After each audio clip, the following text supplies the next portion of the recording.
Right now, the protests are going to be happening from within each individual, and then these individuals will pop in and will emerge into a more light-filled level of consciousness within the environments where there's more darkness. But he's saying the only way we're going to get there, and the only way that's really going to take off and is really going to serve us, is if you yourself show up in those areas of darkness within yourself.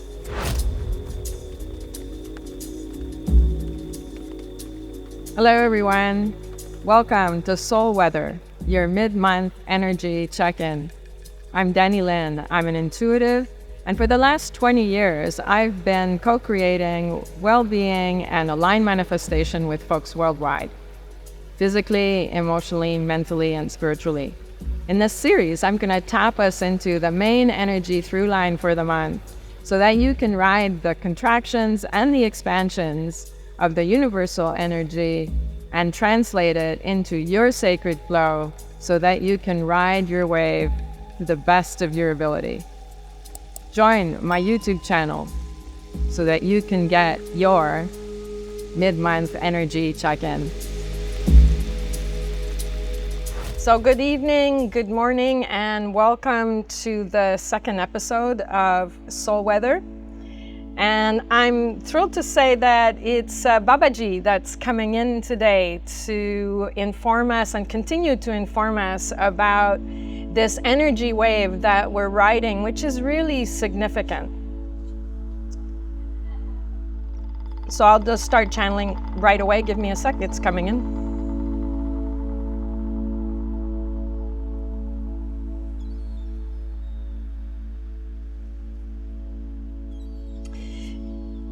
He's saying that indeed, it's a really huge wave energetically. You've heard about it in many different forums.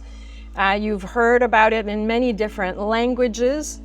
But he's here today, Babaji being the master Kriya Yogi and avatar. And he's here today to say, yes, it's big, it's huge, and it's fantastic, and everybody needs to calm down. So he's saying that while we're meeting a momentous rhythm and enthusiastic embrace of our true self, each one of us, this is the time to focus. So he's really echoing some of the same message that he was giving us when he was speaking with the Spirit of Earth at the transition to the Earth element back on August 21st.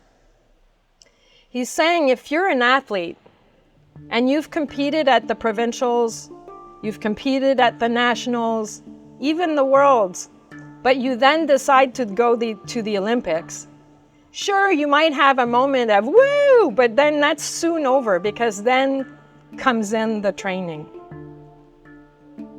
So he says right now, it's really this wave is a time of focus and training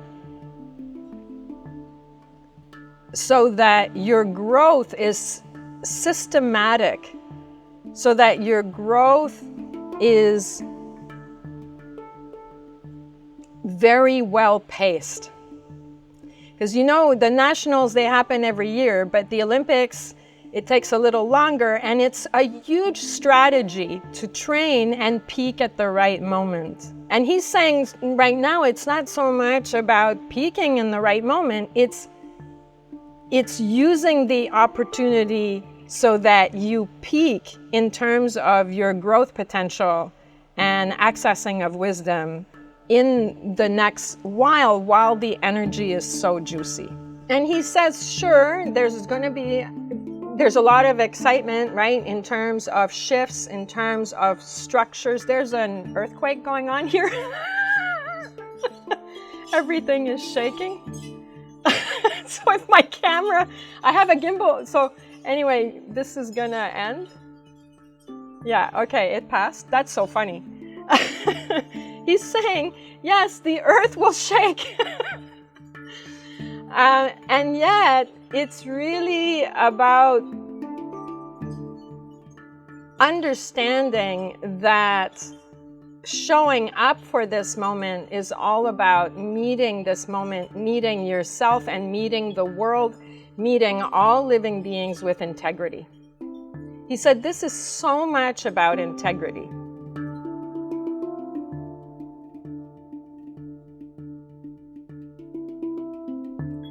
So he's saying that with the Ascended Masters, we celebrate your true self.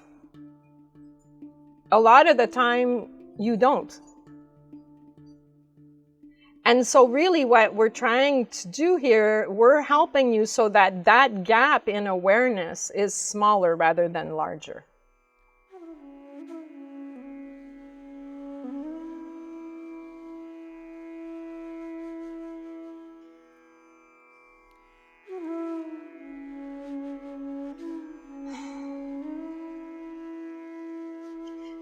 So in the same way as this little earthquake we just had, it's really about knowing and developing practices that will help you stay centered. The practices are essential, and the practices will support you in your mission to show up with integrity. Because to show up with integrity, he's saying we need to show up with accountability. Understanding that showing up for this moment is all about meeting this moment, meeting yourself and meeting the world, meeting all living beings with integrity. He said, this is so much about integrity.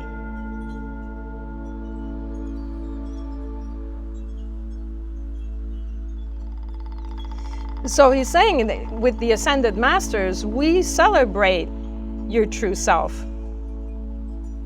A lot of the time, you don't.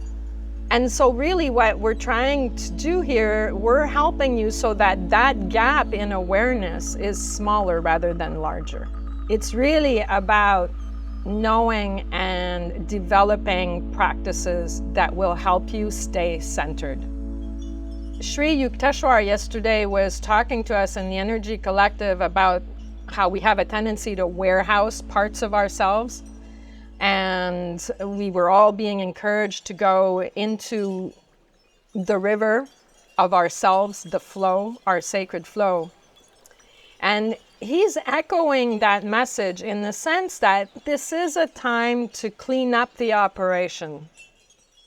This is a time to really look at all aspects of yourself, and no aspect of the self. If we're going to be aligned with our true self, no one's going to be left behind. So he's saying, like he was, the last transmission in terms of soul weather, he was saying everyone is going to be in the pool party by the end. Everyone. That means every part of yourself, and you're also bringing along your ancestors.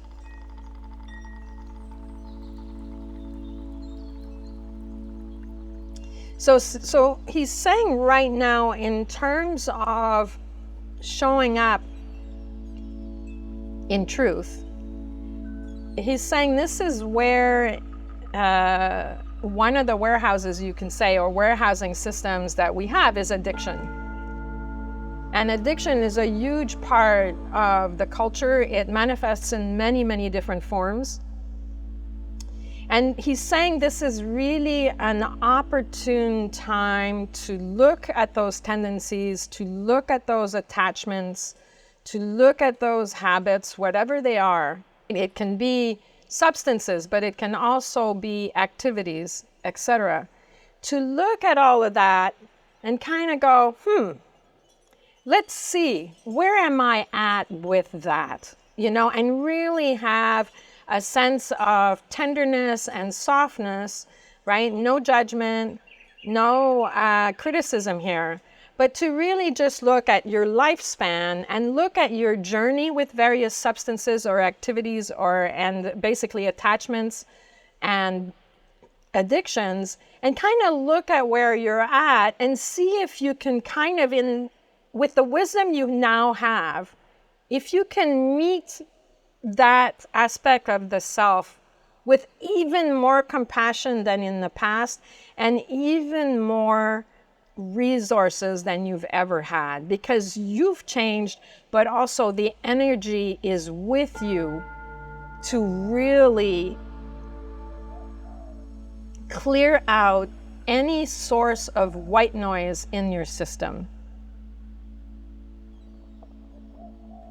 So if you think of sugar and eating lots of sugar, it's like white noise between you and your soul, right? It activates the adrenals, it activates the whole stress hormone system, etc., etc., etc. It doesn't serve. A fabulous dessert once in a while is totally fine. We're not being purists here. We're just talking about patterns that interfere with your clarity. And if, as like an athlete training for the Olympics, it's going to affect your performance.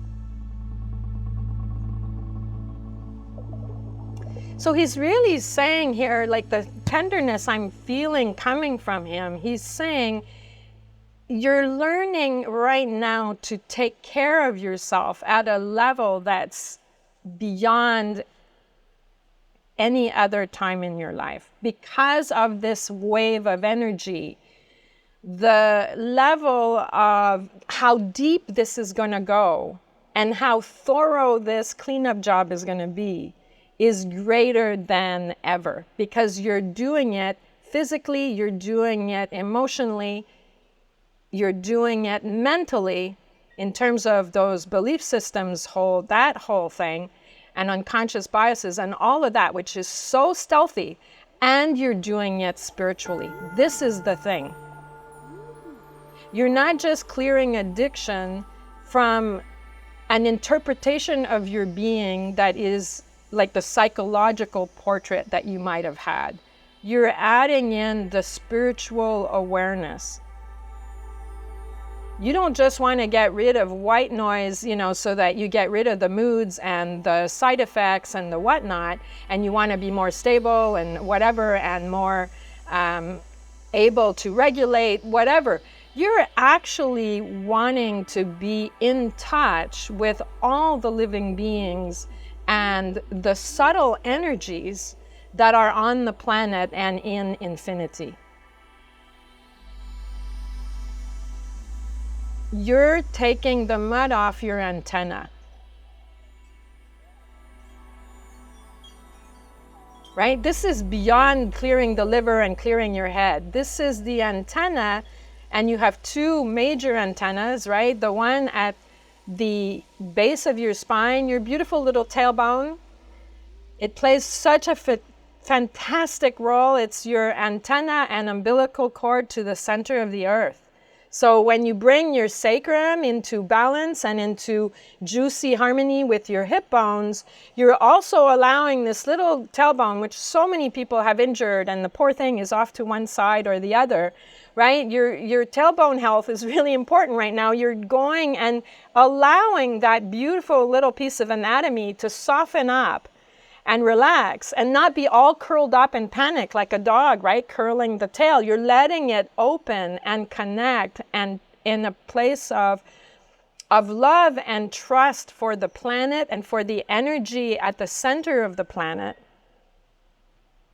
that you're going to meet with enthusiasm, and that you're going to then receive the energy up through your system. And then we're looking at the antenna and above the head, and through the crown, the third eye, the crown chakra, and above the head, the antenna to the cosmos, to the yang energy. And clearing all that up, which of course is the three right chakras are the spiritual centers of your being. So he's saying, while you're getting all your antennas cleared up, the wonderful, wonderful thing that you're going to get to enjoy. He's showing me your third eye, your intuition, your window into wisdom, the wisdom that is infinite, the wisdom that goes beyond what any human can even begin to imagine. And he says with that, what's going to light up is also your creativity. We're going to need, right? He's saying as humans, we're going to need a lot of creative thinking and creative inspiration to clear up some of the messes that we've created, right? The messes in your own body and in your own life, and then the messes that are in the world, just the messiness, the dissonances. So what we're leaning into and encouraging you to lean into is your capacity for imagination. But imagination is not something you're going to access. I don't know, the old image of the artist, who's drunk and smoking and is having an inspiration, that kind of like the dysfunctional artist stereotype and whatnot.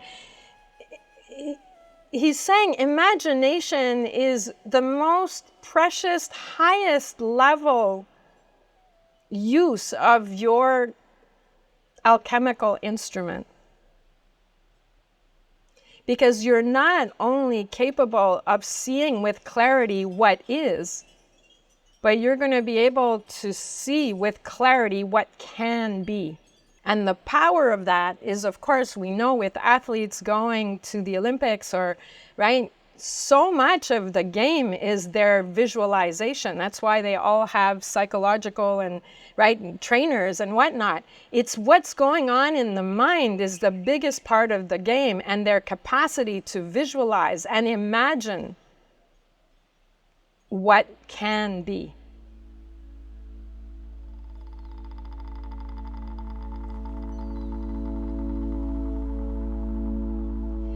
And the energy is very strong. He's coming in and he's saying, we see that.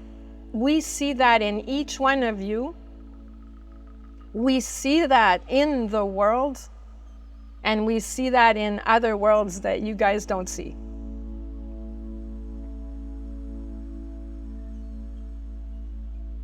It's there. It's already there. Harmony is there already. It's not like we're in, like dissonance as a reality is like a concrete thing that then we move toward harmony. He's saying inherent in the dissonance is the harmony. Inherent in, your addiction or inherent in whatever areas in which you're not optimally functioning, inherent in you is harmony. It's there in your heart. It's already there. You're just letting it be. You're letting it meet linear time and space so that it can manifest. A lot of, the ways in which we live interfere with this fundamental capacity to experientially inhabit the state of harmony and flow with harmony, express harmoniously, and create from that place.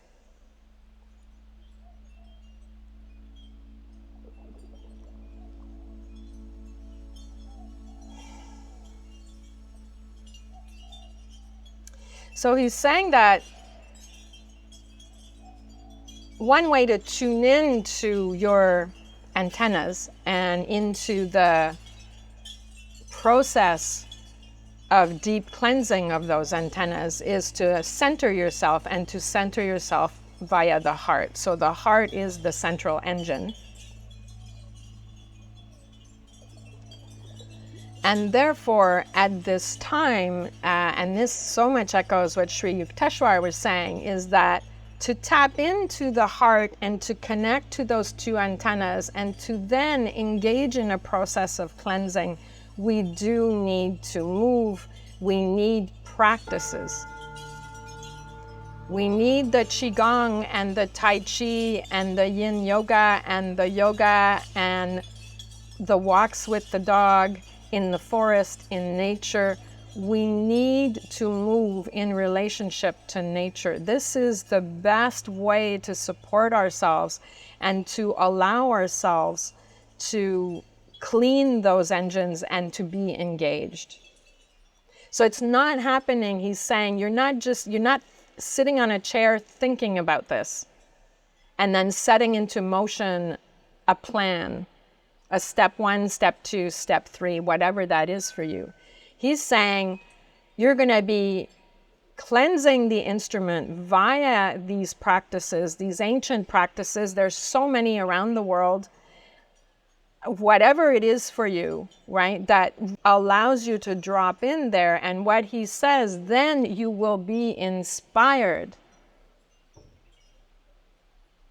Your actions will be inspired by wisdom.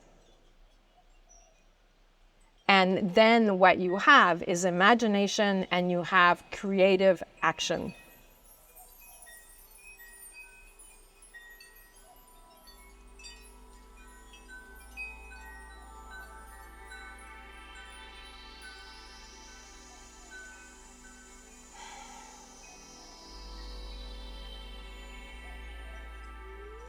And when the earth moves and, right, you wobble and you feel like things are shaky, when in doubt, come back to these practices. And he's saying, like last time, he's saying, sleep enough.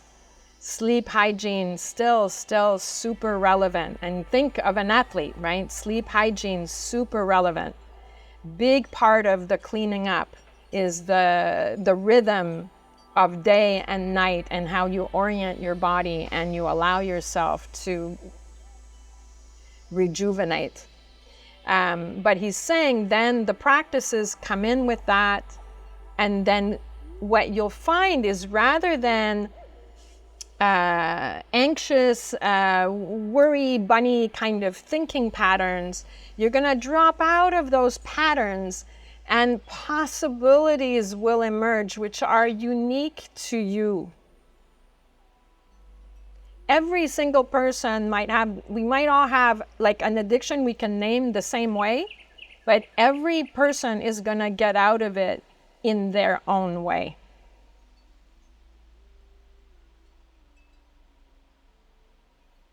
And he says it's your intuition, inspiration, imagination, and creativity that's going to allow you to drop into the zone of how you take care of yourself and how you celebrate yourself and how you honor your alchemical instrument and learn how to maintain it, respect it, and work with it so that it becomes functional at a much more optimal level than it has been in decades past.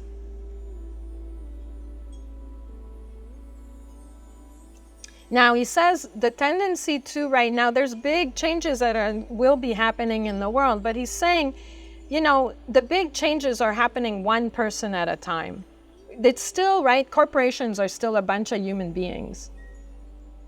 So he's also saying the tendency to go us and them, or the big bad they, you know, there's they over there doing bad things and there's they over there going bad things.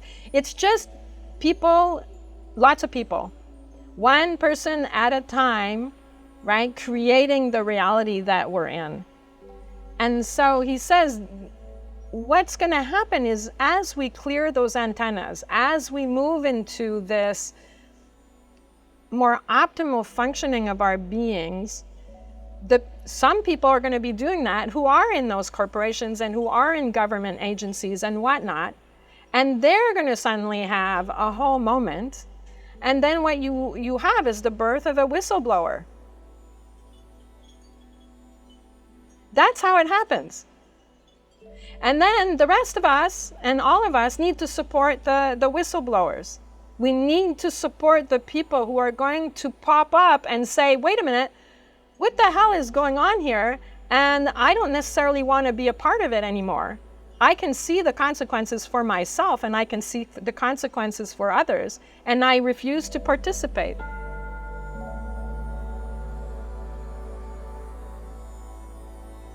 So he says we're moving, and I've had transmissions about this before and downloads about this before. It's not the era of the big protests, you know, the people who get together and protest and then, right, they're trying to make changes over there. Right now, the protests are going to be happening from within each individual, and then these individuals will pop in and will emerge into a more light-filled level of consciousness within the environments where there's more darkness.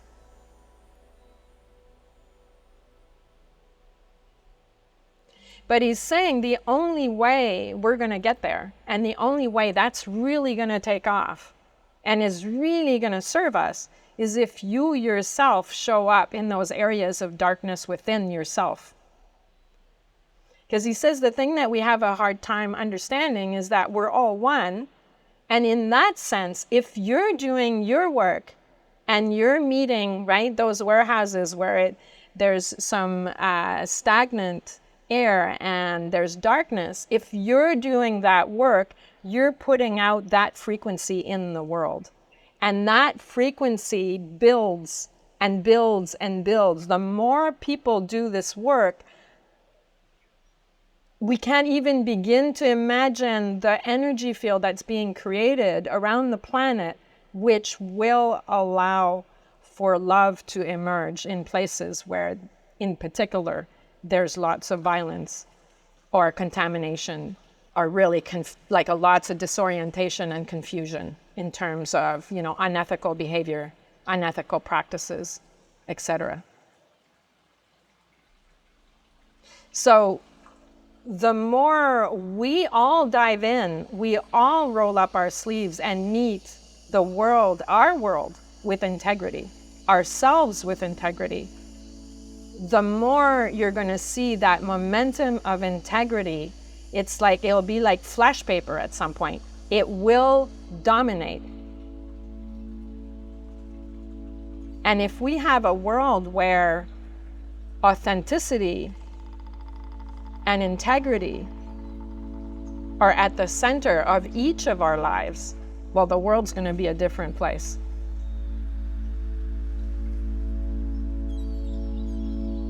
So this idea that we're powerless to make changes across the world when we want a war to end over there or whatever, no, you're in it. We're all in it. And whatever you're doing, you're building the momentum. You're helping create that energy field that is moving into that level of combustion, right, that is necessary for a release of that layer that's inauthentic, a release and disintegration of that layer. It comes from underneath, and that underneath is what we are all part of right now. And the more it rises, the more that top layer, right, will collapse.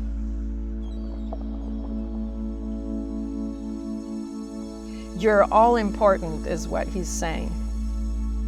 And you're important in the specific ways that you're dealing with in your life, you know, the stuff that you call your life.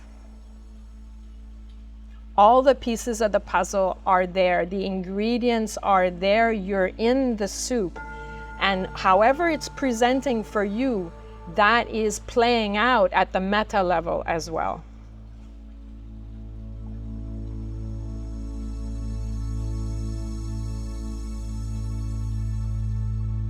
He's saying, you have no idea how powerful you are, how important you are, how much, you know, because we're all one. Like, there's nobody's out in left field somewhere. We're all at the bat. I don't know much about baseball, but we're at the bat, you know, and we're all getting the balls and we're just hitting them out. Like he says, we're all players. And when we bat that ball, he says, we're putting energy into motion in our lives, in the lives of our families, of our in work environments, and communities, and on and on and on. But if you're standing there going, well, I don't know, I don't know about this bat, I have nothing to bat, I don't know what to bat, I can't bat, it's like then you're not in the game. And then that's loss for you, but it's loss for everyone. That's the thing, because you haven't projected that ball of energy. So in a way, right, that's the responsibility. And I'll just conclude, and he says to come back to the sacred tree image is basically, it always comes down to the fact that we are a sacred tree. We are living beings that go through a generative cycle. We do move from a time like now for many of you where the tree is losing its leaves. We're going to go within, we're going to be pregnant with the birth of the spring and then move through a whole cycle toward a harvest. And a harvest that we share inherently. That energy of life that comes off your tree in the form of the fruit or the nut or whatever is what is shared with all. That's the system. Like that's how life functions.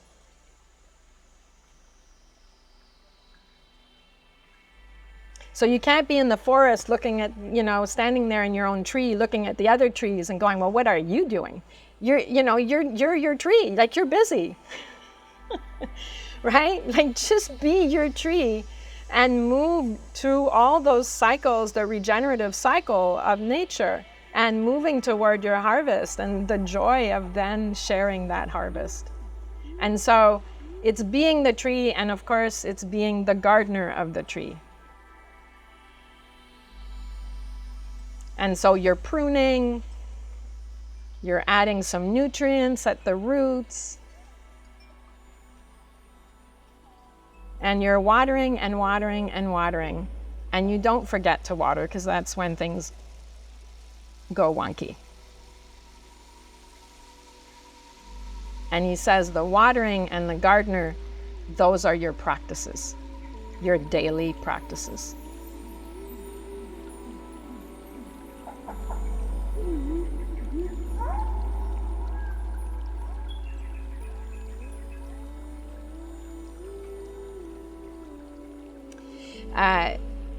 Really, the energy I have, is Babaji is here. He's like, I don't know how it sounded from the outside, being inside my own experience here, but he's here with the pom-poms. He's got the best cheerleader outfit you can think of, and he is going all out with such enthusiasm for humanity as a team.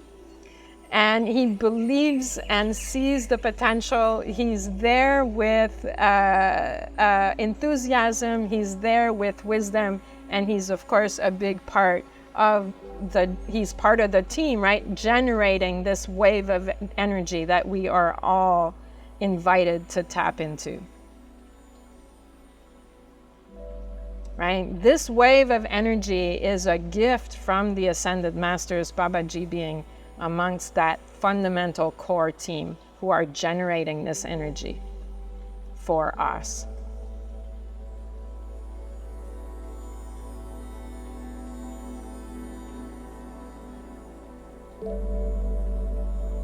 Yeah.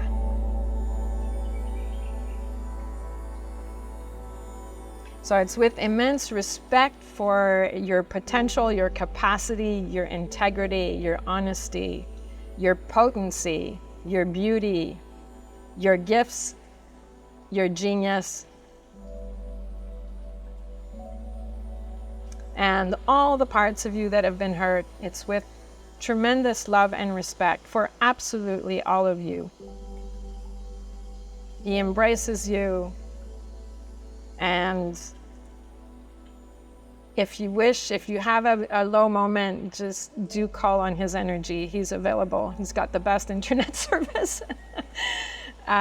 He receives prayers very readily.